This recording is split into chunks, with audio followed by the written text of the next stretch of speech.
So the fact that this is using all that, the innovation for lifecycle management and protections and other things like that on the back end also certainly gives it a lot of strength. 2Lead is a remote-first company based out of Canada. What makes a world-class Microsoft 365 intranet and digital workplace?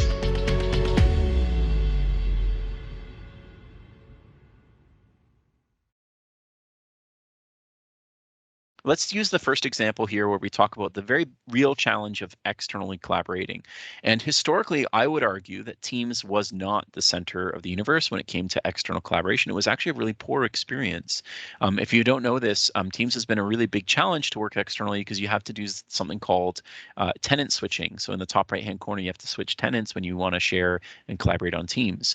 And so for a lot of customers, SharePoint or other platforms have been dominant here. If you want an extranet scenario, you might roll up a SharePoint online extranet, give people access to it, and have the benefits of that wonderful space. While that's still a valid use case today, what we're finding is the customers that have started to adapt these shared channels or connected teams early, because this has been something we've been debating with a lot of customers, it's led to them actually decreasing and actually in some cases almost completely replacing the need for SharePoint extranets or other alternate extranet models. They find it's very, very effective for external sharing.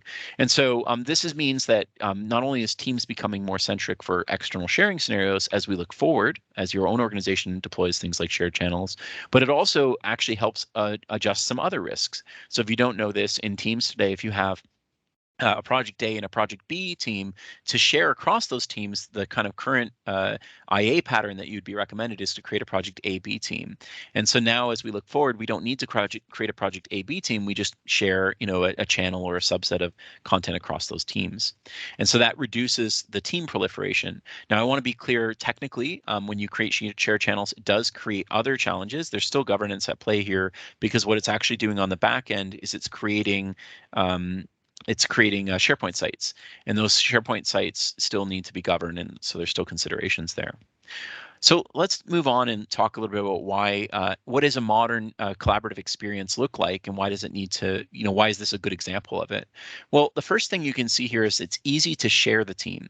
So essentially, to share a channel, you essentially choose the channel, and then you essentially share it, with individual people. It's a very easy frictionless ability to share it with targeted teams or even teams you own, right? To make it even easier to find the teams you're looking for to share with.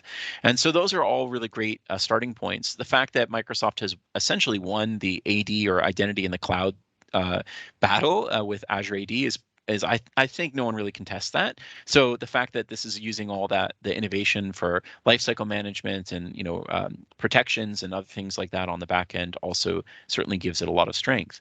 But there's another aspect to it as well, and you'll see this with other technology platforms, some a little bit more mature than others, where it's really clear at all times if there's an external participant.